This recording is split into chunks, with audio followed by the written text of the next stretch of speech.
All right, let's talk a little bit about Scotus and what they were contemplating with regard to January 6th. Yeah, so absolutely. We can go ahead and put this first element up on the screen. This is from Megyn Kelly, who was following the Supreme Court arguments yesterday on this case.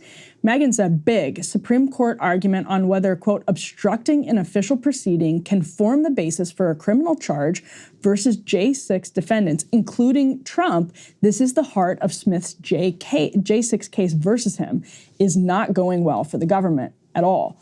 All 6 conservatives sound like they're on the side of the defense.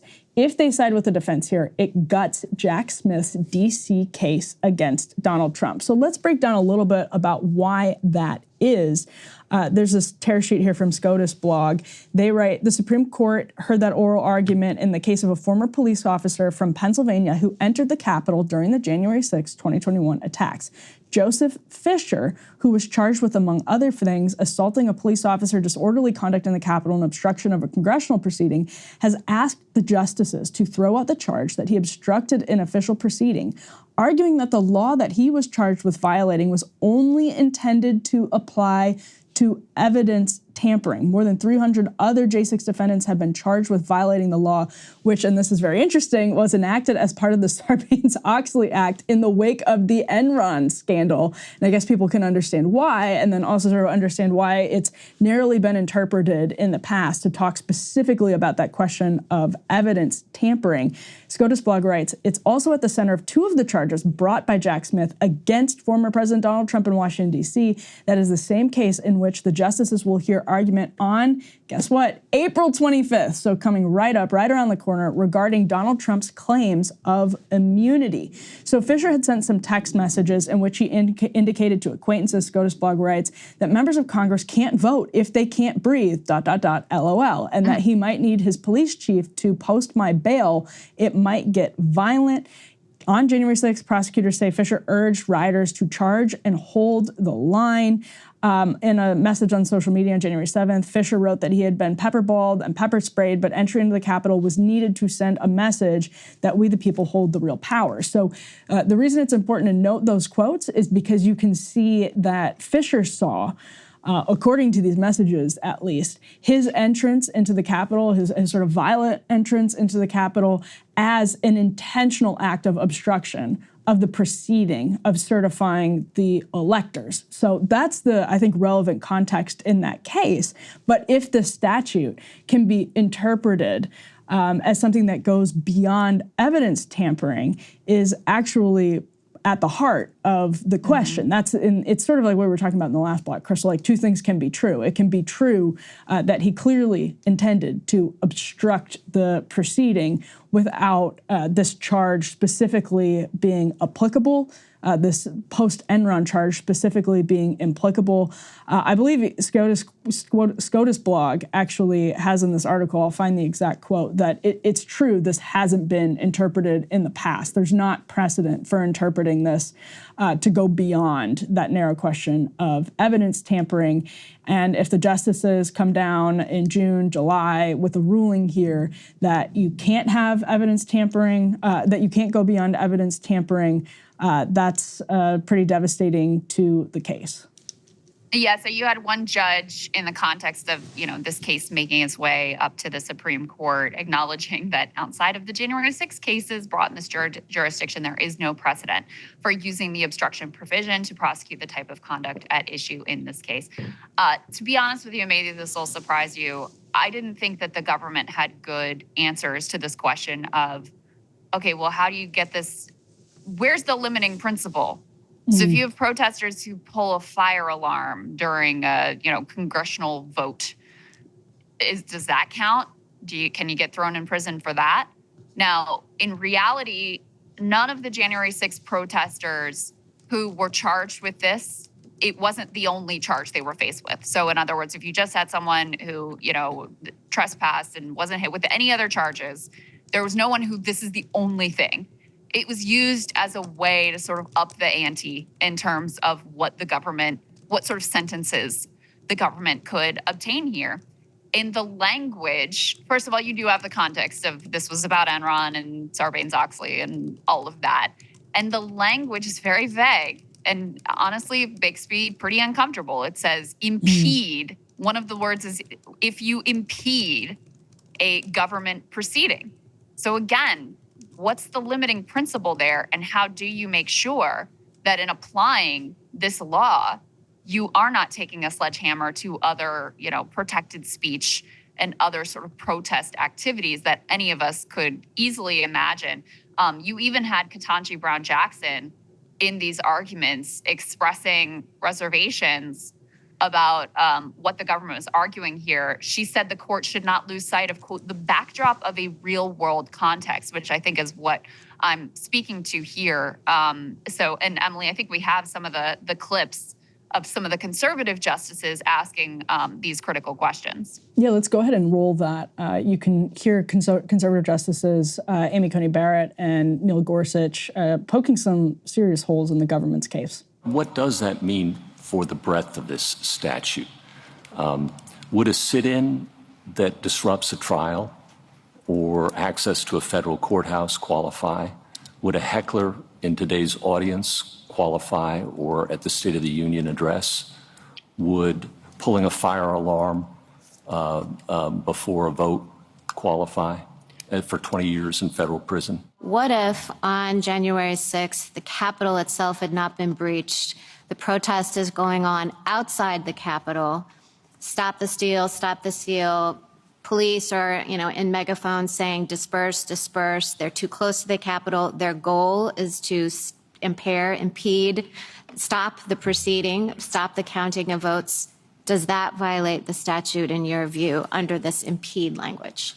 So I think that one relevant question would be whether we could satisfy the nexus requirement and show that actually the natural and probable effect of that conduct would be to have some effect on what's going on in the Capitol and yes, in the so mind run. You can. Yes. So if you're assuming that the same thing happened where Congress had to go into recess and couldn't hold the joint session after all because there was such a security risk, I think that probably would be chargeable if we had the intent evidence. Now, as I mentioned before, even with respect to the riot that happened, which was a much more serious breach, we don't have that evidence of intent for everyone. But if we had, for example, organizers where it was absolutely clear that they were the ringleaders who had intended to obstruct and undertook the action with that specific intent and did so knowing it was wrongful, and especially if they went, I'm assuming you're saying they're in the unauthorized area right outside the Capitol, that is unlawful conduct committed with consciousness of wrongdoing if we have the proof of it. Let's say that I am having a hard time accepting your limiting construction of the verbs obstruct, influence, or impedes to have this extra element.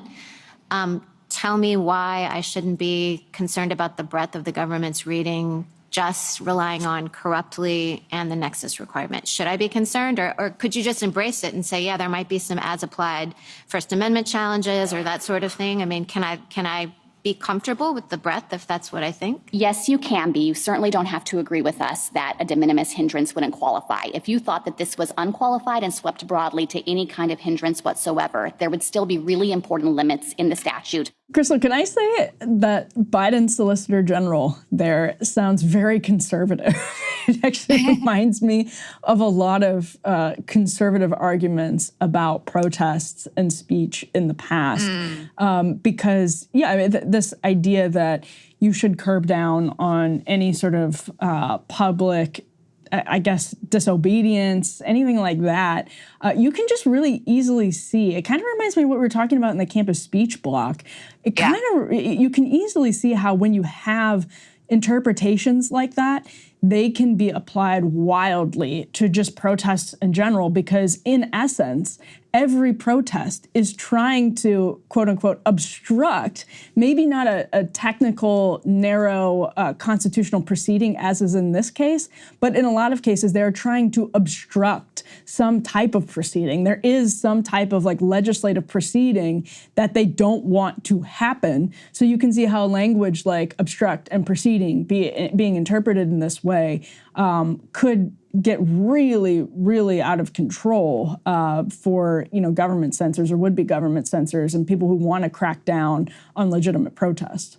Yeah, the language is obstruct, influence, or impede.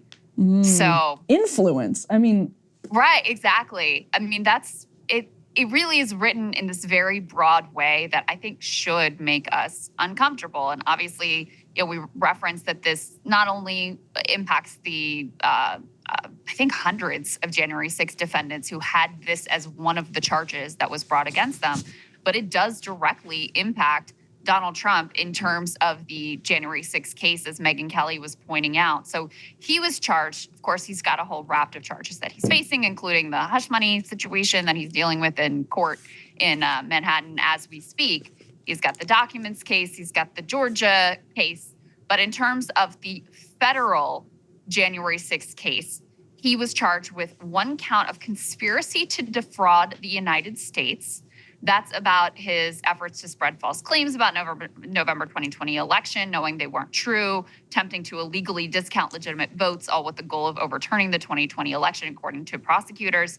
One count of conspiracy to obstruct an official proceeding. That's the one we're talking about here, due to the alleged organized planning by Trump and his allies to disrupt the electoral vote certification in January 2021. Another count of obstruction of an attempt to obstruct an official proceeding, which has to do specifically with those election certification efforts that we've been talking about. And one count of conspiracy against rights, referring to Trump and his co-conspirators allegedly attempting to oppress, threaten, and intimidate people in their right to vote in an election. So you've got 4 different counts there related to January 6th. So if the official proceeding one is out the window, then you're left with 2 counts, this conspiracy to defraud the U.S. and this conspiracy against rights that Jack Smith is left with in terms of the January 6th case. So it is definitely quite consequential in terms of Trump's legal jeopardy in that particular situation that he is in legal jeopardy from. Not to quote The Bachelor, but to quote The Bachelor, whether or not you believe that the conservative justices are in this for the right reasons. By the way, I hate The Bachelor, but whether or not you think they're in it for the right reasons, I actually hope that they push back on this and they really set precedent to interpret this narrowly, because you could, it already feels like we're sort of lurching ever closer to Banana Republic territory.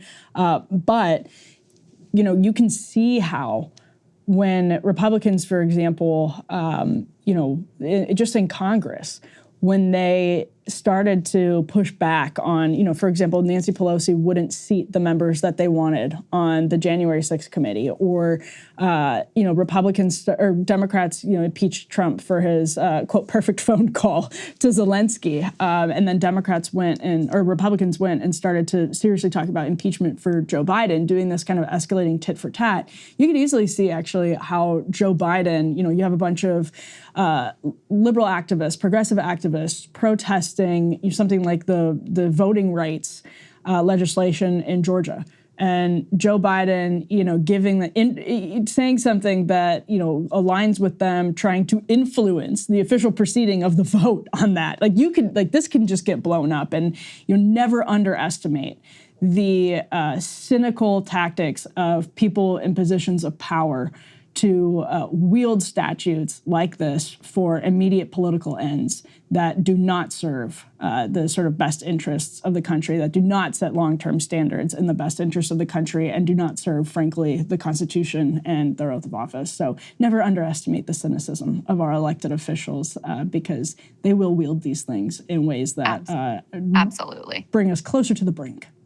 You want Tom Cotton to a future president, Tom Cotton, or future president Donald Trump, or whoever. You want them to have the power to wield this, to its fullest extent. Not me, right. Personally, not me. Right. There was one liberal argument, though, that did land with me about Justice Thomas. I'm curious your thoughts on this. Emily can put this one up on the screen. So this is from Jeffrey Toobin. He says, most credible of sources here. Anyway, put that aside. In oral argument today, Justice Thomas is minimizing the severity of the January 6th insurrection at the Capitol. Perhaps that's because his wife was part of the conspiracy. What a disgrace that he's sitting on this case. I actually do think it's inappropriate for Thomas to be involved in this case. His wife, as you referenced earlier, Emily, was involved in some of the organizing for that day. There were a bunch of infamous, texts between her and then Chief of Staff Mark Meadows about the Stop the Steal conspiracy, in which she was incredibly encouraging, et cetera. And so I do think that it's inappropriate that he's involved here. And it just speaks to, there's any number of cases that he and other justices, by the way, should have recused themselves from if we're upholding a high standards of ethics where even the appearance of a conflict of interest should be enough for you to recuse yourself. But the Supreme Court doesn't have an official code of ethics, which is insane. They're just left to like make their own decisions about whether they or not they feel conflicted and feel like they want to recuse. And so Justice Thomas doesn't ever feel like he needs to recuse himself, even from cases that in which he has a direct financial interest. That's always also been an issue in the past. You know, yeah, so this is interesting because I agree completely that the Supreme Court needs a code of ethics and that conflicts like this are far from ideal. I do think that there's a good argument for there being a conflict of interest in this case. I think that's always been an issue for Clarence Thomas, and I don't think, again, that's ideal. You know, I think it's unfortunate that Ginny Thomas wants to be a conservative activist, and, you know, like she wants to do it for good reasons. Like, she really believes in the cause. So I don't think it's ideal that it creates these conflicts of interest because, you know, I feel for anybody that wants to be involved and advocate on behalf of ideas that they believe in really strongly.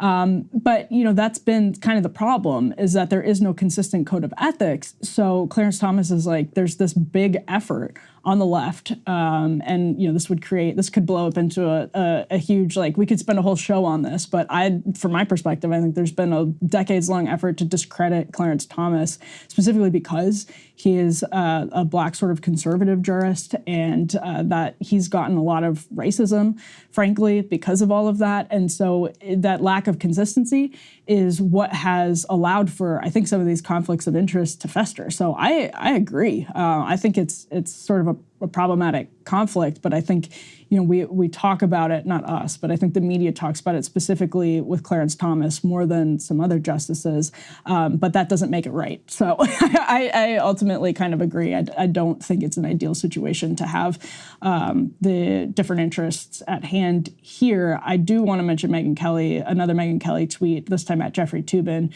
In response to that tweet you just read, Krystal, Megyn said, "Hi Toobin, FYI, you waived your right to use the term disgraced about other lawyers when you took your dick out of your pants and jerked off in front of your colleagues.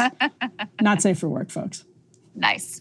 Nice. But his point stands about Clarence Thomas. I mean, I am not going to dispute there's been plenty of racism, you know, directed towards him, especially with regards to, he infamously doesn't really usually chime up during oral arguments, and this was sort of used to smear him as unintelligent. If you read about his actual philosophy, I mean, he's this weird sort of like almost like right-wing Black nationalist. He's very cynical about racial politics. It's once I, you know, really learned about his ideology is actually a little different than what I thought. He is just as cynical about the possibility of sort of racial coexistence and reconciliation as like a Nicole Hannah-Jones. I mean, they actually there's a weird horseshoe there in terms of racial pessimism. We'll put that ideology aside for another day. But I think part of that cynicism from him is his willingness to accept like these large monetary gifts and monetary assistance and, you know, the trips and the helping to pay for the RV and his mother's house and all of these things, because first of all, that is completely corrupt, and he is an outlier in terms of how much he appears to have accepted these types of gifts.